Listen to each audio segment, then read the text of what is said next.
My attention was fixed on the revival of the baby langur. So आपण बघितलं की कशा प्रकारे नरेटरने त्या बेबी लंगूरला वाचवलेलं होतं.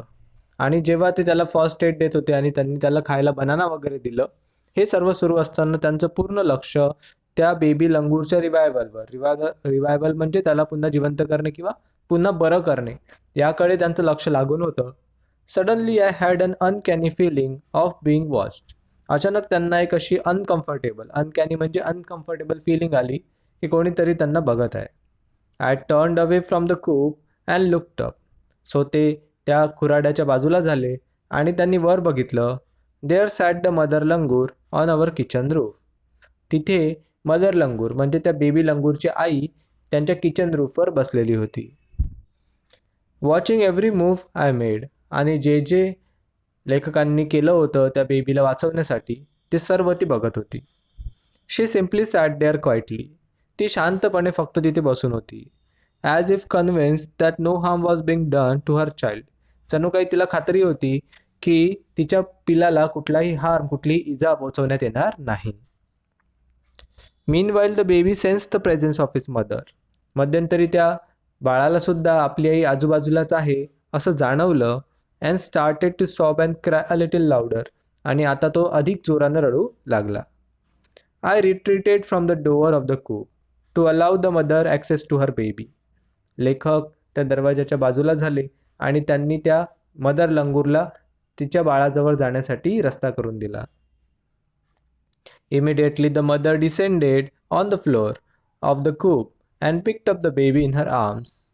तात्काळ ती मदर जी होती, ती बेबी लंगूरची आई, ती वरून खाली उतरली आणि तिने आपल्या पिलाला आपल्या जवळ घेतलं.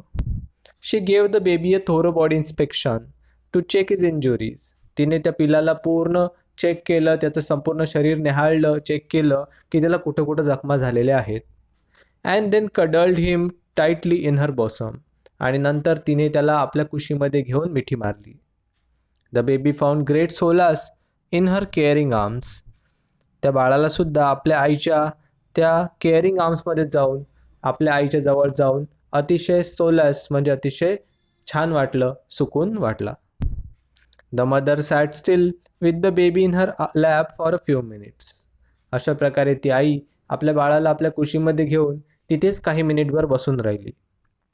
It was almost as if she was pondering over her options and trying to figure out how she could keep the baby safe from further assault.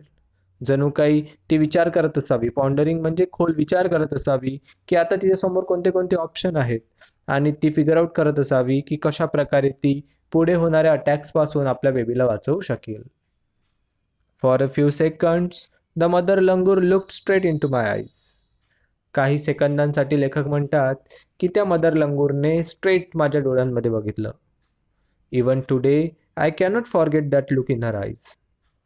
लेखक म्हणतात की आजही मी तिच्या डोळ्यातला तो भाव विसरू शकत नाही. Showering silent gratitude on me for saving her child. आपल्या डोळ्यांमधून जणू काही ती सायलेंट ग्रॅटिट्यूड म्हणजे शांतपणे आपला आभार व्यक्त करत होती, कारण लेखकाने तिच्या पिल्लाला वाचवलेलं होतं.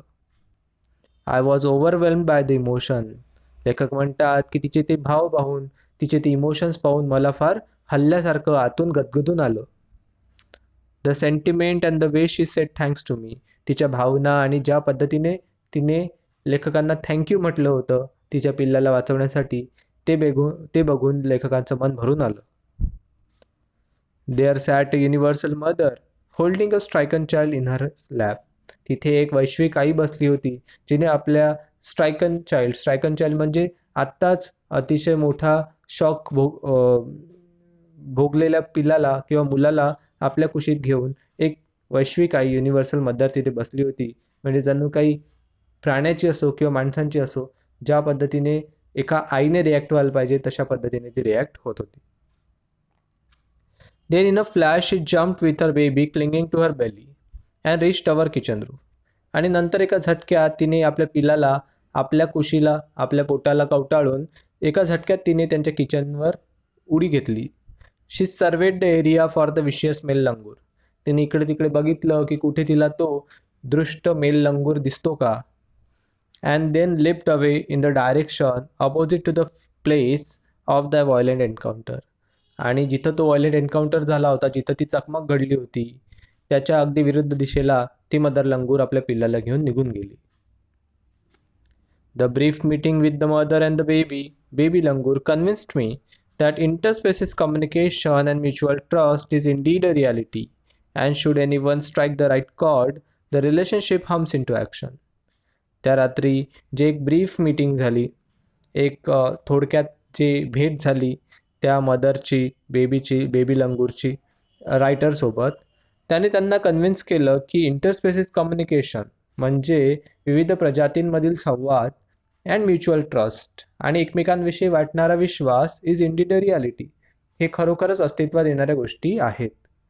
And should anyone strike the right chord, the relationship hums into action, आणि एखाद्याने जर योग्य तार छेडली तर हा नातेसंबंध जो आहे तो जिवंत होतो किंवा ॲक्शनमध्ये येतो.